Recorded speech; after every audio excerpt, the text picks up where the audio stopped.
भले ही आप पहली बार आए हैं, लेकिन आपका और खेसारी जी का कोई किस्सा है, मैं वो भी आपको सुनाता हूँ। इनके वजह से वो क्यों नहीं आते हैं? अच्छा। पवन जी एक बार दिल्ली में किसी होटल में शूटिंग करके बैठे थे और खेसारी जी गए थे दिल्ली। इनको पता चला कि वो भी वहीं पे हैं। अच्छा। खेसारी जी गए, अपना दोनों लोग मिले और अचानक इनका कुछ प्लान रहा होगा, इन्होंने काफी प्लान बनाते भी रहते हैं। अच्छा। तो इनका कुछ ऐसा प्लान रहा होगा, उन्होंने कहा कि भैया ये जो होटल बा ना, ऐसने होटल हमें को बनावत नहीं, लेकिन पानी के बीच में। अच्छा।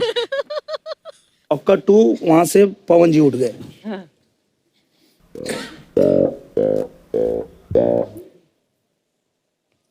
अब एक शब्द बोलना ना, खिड़की खोल के बेटा कूद के मर जाए। और सबके पता बा कि कमरा में तू ही रहला, फंस गया। ऐसे हम लोग बहुत अच्छे दोस्त हैं, पर कभी कभी ये फोन करते हैं और फोन करेंगे, हम बोलेंगे कि हाँ बोलिए भैया।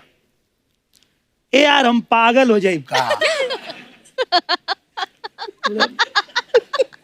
बोलता अच्छा, फिर खेसारी से भेंट हुई है क्या? निरहुआ, जब पिछली बार आए थे, मनोज भैया भी आपके साथ थे, तो आपने रवि जी के बारे में कुछ बोला था जी। कि उनको क्रिकेट खेलना नहीं आता। उन्होंने बदले में कुछ संदेश आपके लिए दिया है। प्लीज दिखाइए जरा। रवि भाई, थोड़े दिन पहले एक एपिसोड हम लोगों ने शूट किया था, मनोज भाई, मनोज तिवारी और निरहुआ आए थे। पता नहीं आपने एपिसोड देखा कि नहीं? हैं आप? अच्छा। भैया प्रणाम। भैया प्रणाम। तो वो कुछ आपके बारे में बता के गए थे हमें। उन लोग सांसें नहीं ले, उन लोग की जिंदगी अधूरी है मेरे बगैर। ये है मनोज तिवारी जी और दूसरे दिनेश लाल यादव, निरहुआ। ओके, इन लोगों को क्रिकेट मैंने सिखाया। इन लोग को मुंबई मैं पहले से था, जैसे कि हमने अर्चना जी ने फिल्म भी की है साथ में। तो ये लोग आए, अब ये यहाँ पर आके शो में मैं नहीं हूं, तो मैं इनका भैया। इन लोग प्रणाम, इन लोगों को कैसे प्रणाम करना चाहिए कि बाबा प्रणाम। मैं समझ रहा हूँ। तो ये आके यहाँ पर बोलने की ऐसे सब, मतलब इन लोगों को बोलना पड़ता था कि ये लोग के कदम नहीं उठते थे, बैट ये लोग ऐसे खड़े रह के पकड़ते। तब जाके मैंने बोला, bat there is a stance man, you have to hold it and then play. तो ये मैं बोला, ये क्या बेटा, कहाँ जा रहा? तो अब समझ गए, क्योंकि मैं नहीं था इस शो में। तो लोगों ने समझ रहा, हम नहीं थे तो इतना बोल गए, नहीं तो हम रहते ये बोल पाते।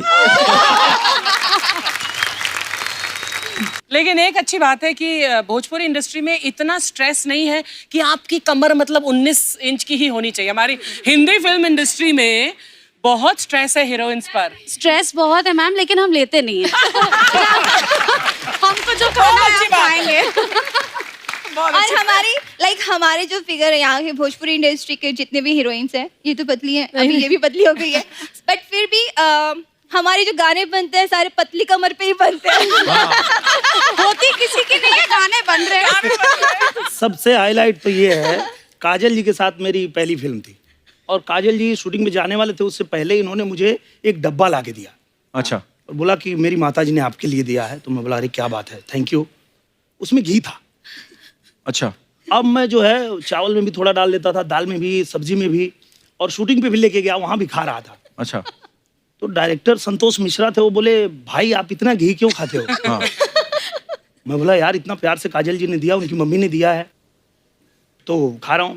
बोले, अरे भाई तुम समझ नहीं रहे हो साजिश। मैं बोला, क्या?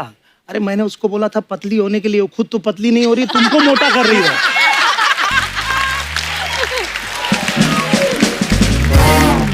अच्छा, काजल निधि हमारे शो पे पहली बार आई हैं। लास्ट टाइम जब खेसारी और निरहुआ भैया आए थे और आम्रपाली भी आई थी, तो साथ में रानी आई थी। उन्होंने कहा था कि ये जो हमारे नाम है तो हमारे स्क्रीन नेम है, हमारे असली नाम कुछ और हैं। काजल और निधि, आप दोनों के नाम ओरिजिनल हैं कि स्क्रीन नेम है ये? मेरे ओरिजिनल है, बट नॉर्मली मेरे जो लोग हैं, मेरा दूसरा परिवार, मेरा ऑडियंस लुलिया के नाम से जाता है। इनका एक गाना मेरे साथ हिट हुआ था। अच्छा जी। लुलिया मांगेले लुलिया का मांगेले। अच्छा। तो निधि झा जब वो गाना मेरे साथ की, वो गाना रिलीज हुआ तो इनका नाम ही लुलिया हो गया। लुलिया अच्छा। बढ़िया जी। वाह, बहुत अच्छी बात है। यही नसीब नसीब की बात होती है। अच्छा आम्रपाली तो आप सब मिले हुए हैं, पहले भी हमारे शो में आ चुकी हैं। Yes. आम्रपाली आज तक आपने मेरे ख्याल से 25 फिल्में की निरहुआ के साथ। नहीं, आप बढ़ गई। और बढ़ गई हैं? 32 हो चुकी है Wow. इतने टाइम में। पिछली बार जब आए थे तब से 7 बढ़ गई। 7 और बढ़ गई हैं। तो आप भोजपुरी इंडस्ट्री में आई कि निरहुआ इंडस्ट्री में आई हैं? 32 फिल्में कर दी, वाह। पर एक फिल्म कितने दिन में कंप्लीट हो जाती है आम्रपाली? Almost 30 days। अच्छा वाह, 30 days। इतना फास्ट काम होता है। जी। तो फिर जब दारा जी हनुमान जी का रोल करते थे तो उनको तो हिंदी के, क्योंकि पंजाबी आदमी जो होता है ना इंग्लिश बड़ी अच्छी बोल लेंगे बाहर जाके, लेकिन हिंदी से हमारा थोड़ा। सर किसी को पहली बार पता लगा कि हनुमान जी पंजाबी थे।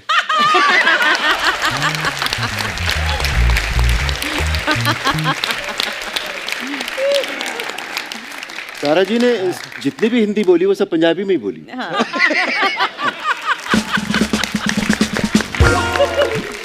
उनका वो जो वानर का मुख था, I think he got away because of that. और बड़े क्यूट लगते थे Dara ji. Very cute, very fine gentleman, very बहुत Absolutely you gem of a can't get a person. Better Hanuman ji. Actually. अच्छा कभी ऐसा नहीं हुआ आप शूटिंग कर रहे हैं सर और दारा जी तो मतलब रुस्तमे हिंद कहा जाता है उनको, जी, जी, जी। पहलवान, तो कभी कोई प्रॉब्लम आ गई हो शूटिंग पे चलते या कुछ भी हो गया हो और दारा जी ने अपना बजरंगबली वाला रूप दिखाया हो? सर मेरे साथ एक किस्सा जरूर हुआ है उनका, पर शूटिंग पे नहीं हुआ है। अच्छा जी। कीनिया में हुआ है, नैरोबी में। अच्छा जी। दारा जी और मैं काफ़ी मतलब है कि मिलते जुलते रहे और हम लोग साथ में घूमने भी गए, खाना खाने भी गए, ऐसे गए हैं। तो एक अच्छा बार जी। हमने कहा चलो दारा जी शॉपिंग करने चलते हैं। अच्छा जी। तो शॉपिंग करने गए तो हमें छोटे छोटे 2 ब्रीफकेस बड़े अच्छे लगे। अच्छा जी। तो एक दारा जी ने ले लिया, एक मैंने ले लिया ब्रीफकेस। तो दारा जी लंबे ऊंचे पूरे आदमी, वो बड़े बड़े कदम निकाल के आगे चले गए, मैं थोड़ा पीछे चल रहा था। तो वहाँ पे कोई चोर चक्का टाइप का आदमी है, उसने मेरा सूटकेस खींचा और भागा। अच्छा। तो मैंने कहा चोर चोर चोर। दारा जी ने उसको यूं पकड़ा, हवा में लड़का यूं पटका उसको।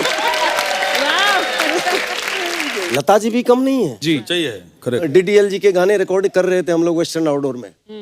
मैं 2 लाइन गाया था, लता जी आ गई। और वेस्टर्न आउटडोर में एक डोर है जो ग्लास लगे हुए हैं, वहां से दिखता है।